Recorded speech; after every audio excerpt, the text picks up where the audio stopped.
Chapter 10. The First Days. You wake up.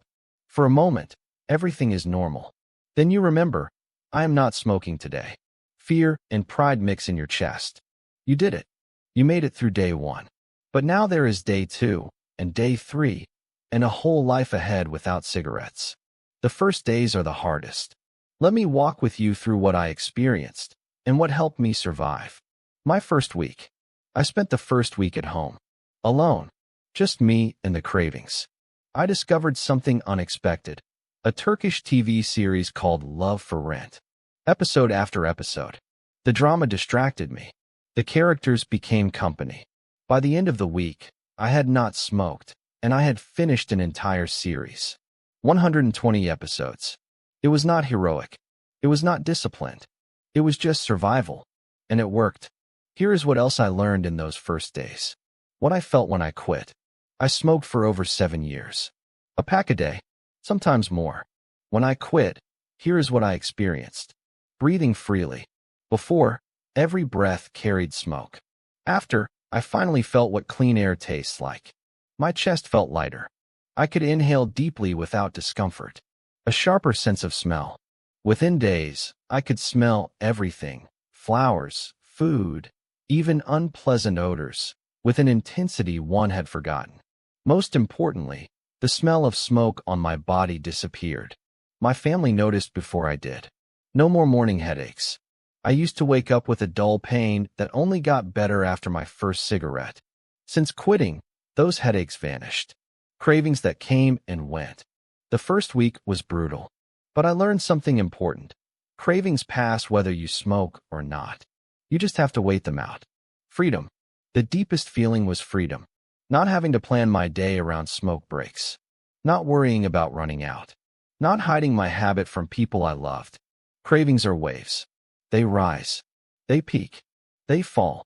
Each wave lasts only 3 to 5 minutes. That is it. A few minutes. You can survive a few minutes. When a craving hits, do not fight it.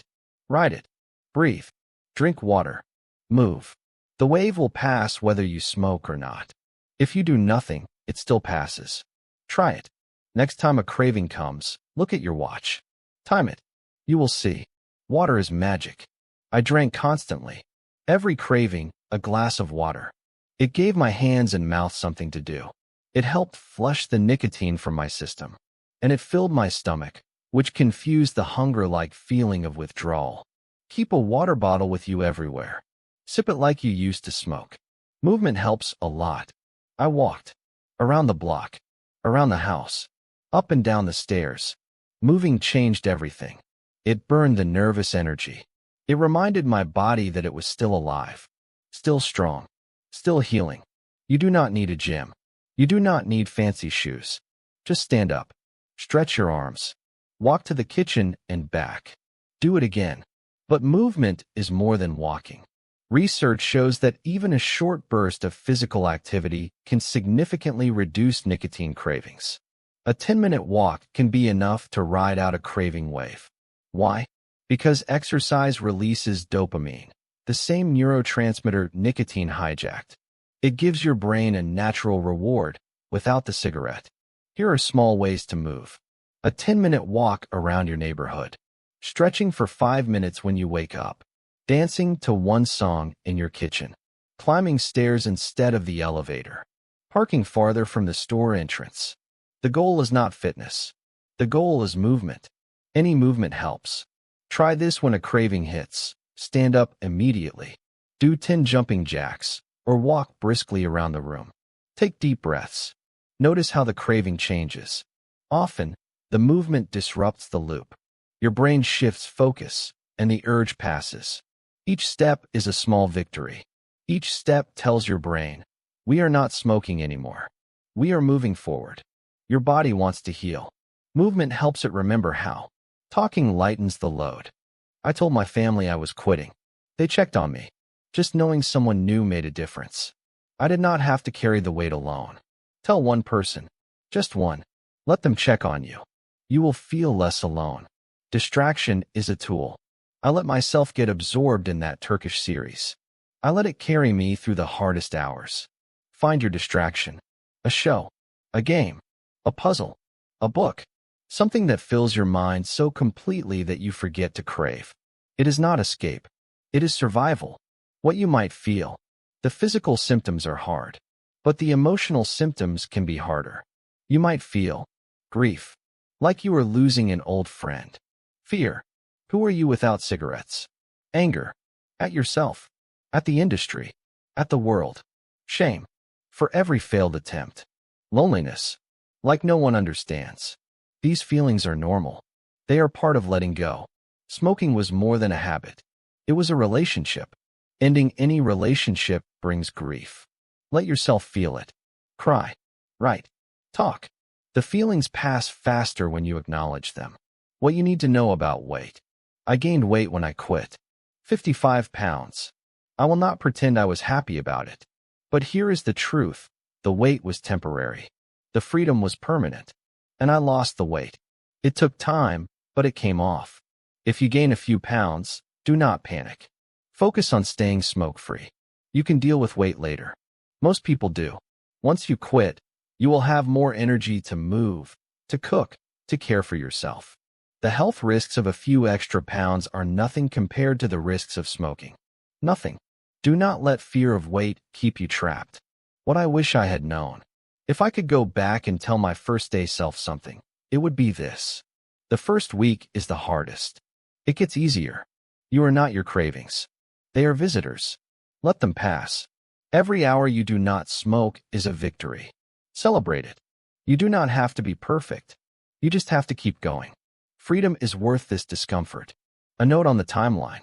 Here is what I noticed, day by day. Day 1, shock. Pride. Fear. I survived. Day 2, harder. Irritability. Doubt. I kept going.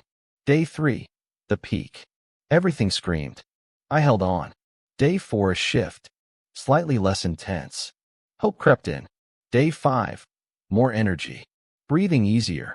I noticed. Days 6 to 7, still hard, but I knew I could do it. After 2 weeks, the fog lifted.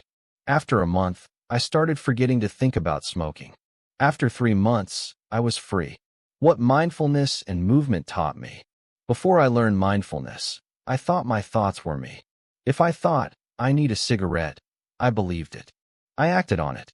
Mindfulness taught me that thoughts are just thoughts. They come and go. I do not have to believe them. I do not have to act on them. When a craving thought arose, I could observe it, label it, and let it pass. It lost its power over me. And when I added movement, walking, stretching, even dancing, I gave my body something healthy to do with all that nervous energy. Together, mindfulness and movement became my strongest allies. A letter to you in your first days. Dear quitter, you are in the hardest part. The part where everything in you screams for a cigarette.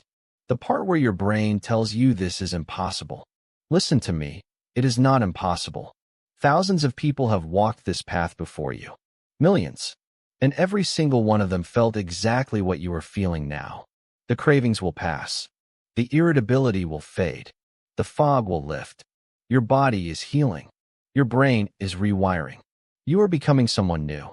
And that someone, the smoke-free version of you, is worth fighting for. Keep going.